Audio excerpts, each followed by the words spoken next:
Totally. I think, and I heard it from people and all this stuff, and I understand it. Like I understood it at the time. Like when you're in like the performing arts, like everybody wants to play the lead, everyone wants to be in a movie, everyone wants to be Taylor Swift and a great singer.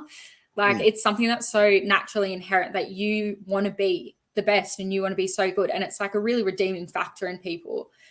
So like I never took any offense to it really when people were like upset that I got a spot that maybe they thought they deserved more, or they were jealous because they thought they worked hard or whatever. Because like they might have deserved it more. They might have worked harder than me. But unfortunately, I think I was a right place, right time person. And that's why I got the opportunities.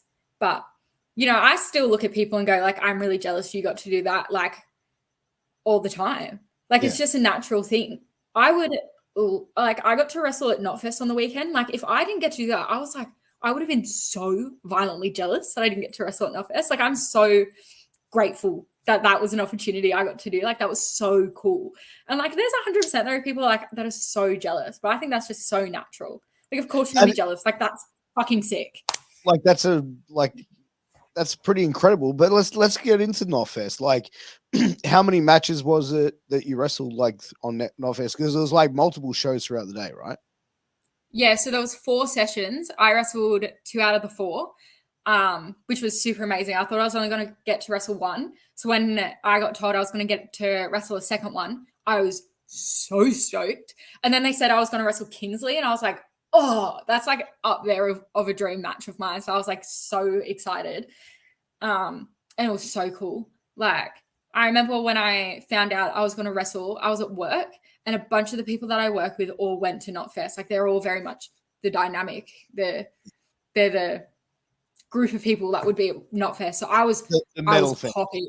They're big metal fans. I was like popping so hard. I walked out. I'm like, I'm gonna wrestle at Knotfest, and they're losing it. And like a couple of them got to like come see me wrestle, and they've never seen me wrestle before. So that was so awesome to like get to have like friends in the crowd. And then like the crowd was so cool. Like people who had never really experienced wrestling, who were just like there to get out of the rain, or there because like they didn't really like the band that was playing, and I was so into it. It was so much fun. I can't explain how much fun. How big were the crowds like at the wrestling section? It got bigger with each session. Like the first session probably only had like 100, 200 people in it, but like by the last session, like there was the entire tent was fully packed, like sardine crammed with people.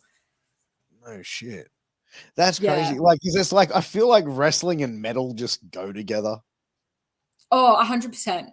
Like, it's such you have no idea how much like it goes together so much. And like, some of the people I work with are like, oh, I don't know if I would ever get into wrestling. I'm like, fair enough. Like, if you're just going to come to support a friend, like, also, I really appreciate that.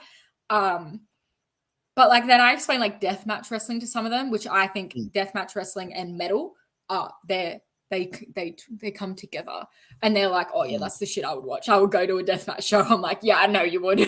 Look at you, you're wearing spikes and chains. That's a deathmatch brutality of it. Yeah. Well, like I feel like even like Casanova Valentine in the United States, like he really tapped into that with the no ring death match stuff, like just showing up at gigs and stuff, and like having a match, like a death match with someone, and just like, and I think that's the environment that like really thrives for it as well. Is like, even if you're not like, if you're a metalhead and you're not a wrestling fan, like you're just seeing 2 dudes like, or 2 people fuck each other up, you're like, hell yeah, rock and roll. Yeah. You know what I mean? Like, and that's it's such a funny like nuance, because like they love to watch that shit, and like they would love to be like right there as somebody's like getting cut in half. But then every metal fan I know is one of the most like sweetest, gentlest people who couldn't hurt a fly. 100%, because it's like, but they'll even help you. Like, I've been in mosh pits and stuff, like when I was like 16 at like a big day out show, which was kind of like Knotfest, like when I was a teenager, and we had Korn playing, and like this dude saved my life when I fell in the pit, and literally just picked me up like that and like moved me out of the way. And I was like, fucking hell, man, this is like the raddest thing ever. Like, I could have died there, and this, I was like, made sure I was cool. And I was like, fuck, that was rad. And it's like every experience I've had at gigs and stuff was the same thing.